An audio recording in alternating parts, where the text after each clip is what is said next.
14, we took a little trip along with Colonel Jackson down the mighty Mississippi. We took a little bacon and we took a little beans, and we caught the bloody British in a town in New Orleans.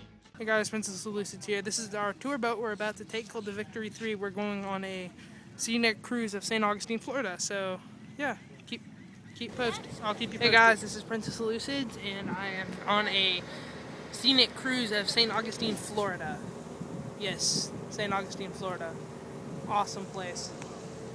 Oldest settlement in the United States, or in North America for that matter. Settled by the Spanish, and I want to say the 1500s. And I am on the scenic crew of the Bay of Matanzas, which means the Bay of Blood.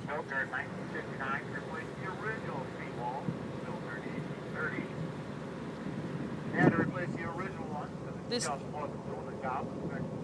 the bay. So in 1959, when they put this one in, they pushed it out toward the bay another 40 feet or so, raised it 4 more feet, and since that time, there's been very few occasions that the water's actually reached the seawall. Yes, it's quite a nice place. I've been here twice before. It's at that time, the wide old Bay Street changed from a 2-lane road and made it into a 4-lane avenue. At which time, they renamed it Avenue de Menendez after the founder of St. Augustine, Peter Menendez. Yes, and every day along the avenue, you can always find horse-drawn carriages there. And that's a great way to experience old St. Augustine.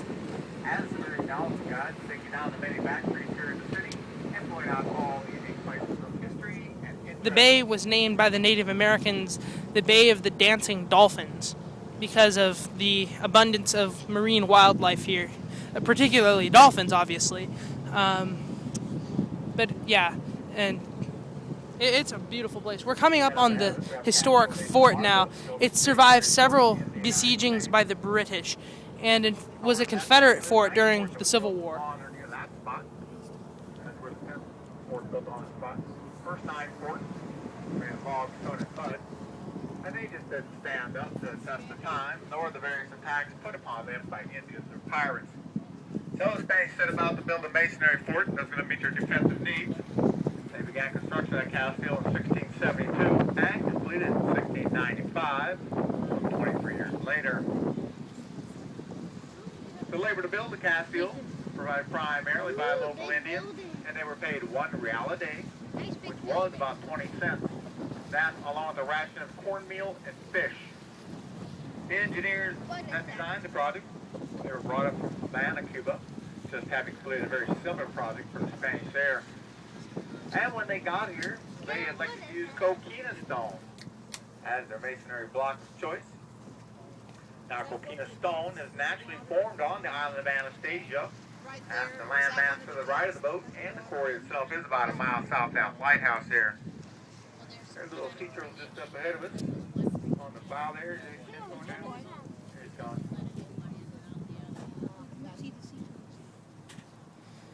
Now those cannon up in the walls there, those are primarily 6-pounders, and they were known to be able to shoot a cannonball accurately for 1 mile. We have a dolphin off to the forward right there, about 1 o'clock, 60 yards or so, just went down.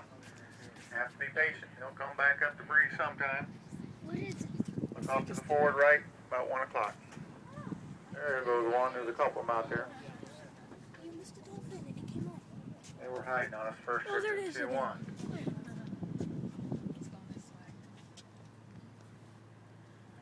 There it goes. Oh, I see another one.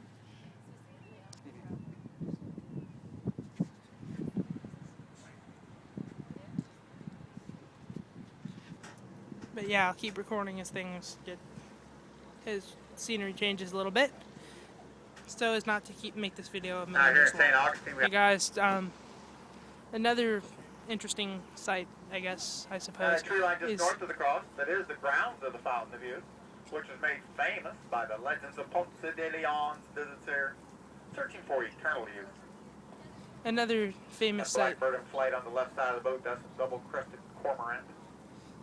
But this interesting site, the giant cross, a 208-foot tall stainless steel cross, put here by the Vatican as a memorial to the first Catholic Mass in the United States, something near and dear to my heart, considering that I'm a Roman Catholic. But but that was the first landing site of the Spaniards in North America, particularly Florida, and I guess what you can consider continental United States. And it was very, very cool. Call it 2 o'clock position. On the other side of the little lagoon in that island there, see a large gray bird. If you look closely, very large, same size as a great egret there. That's a great blue heron. There's a running joke in our family, and some friends of ours about a blue heron ate the koi out of our friend's pond one day, and we put a sign there that said heron heron buffet or something like that. And all the red top buildings to the left of them. That is all one compound. That is the Florida State School for the Deaf and Blind. It is the first such school of its kind in this country. It happens to be the largest. It was founded in 1885.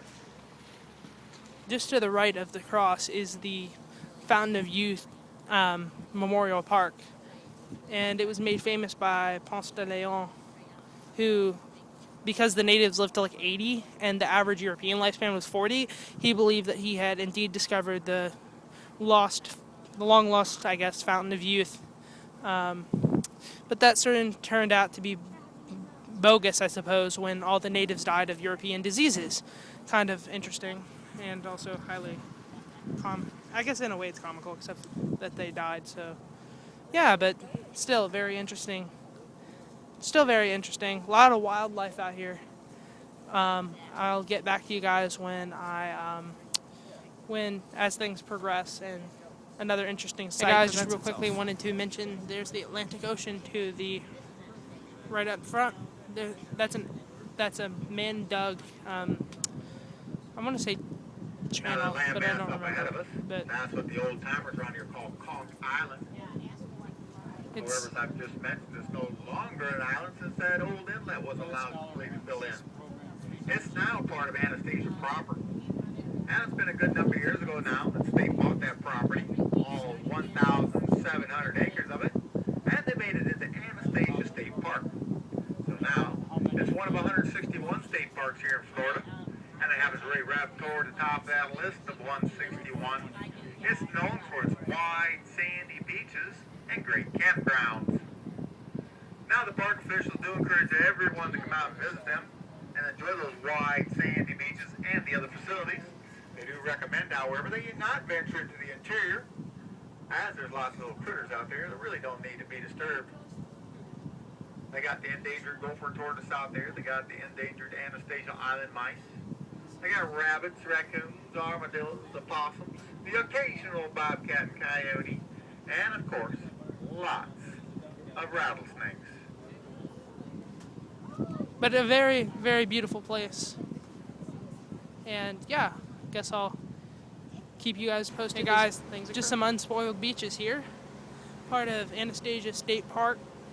Very, very beautiful. Just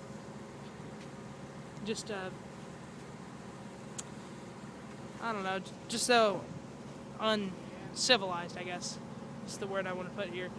But that sounds, a lot of people make that sound like it's a bad thing, but sometimes to just look at things the way they were before we came and ruined them is just awesome.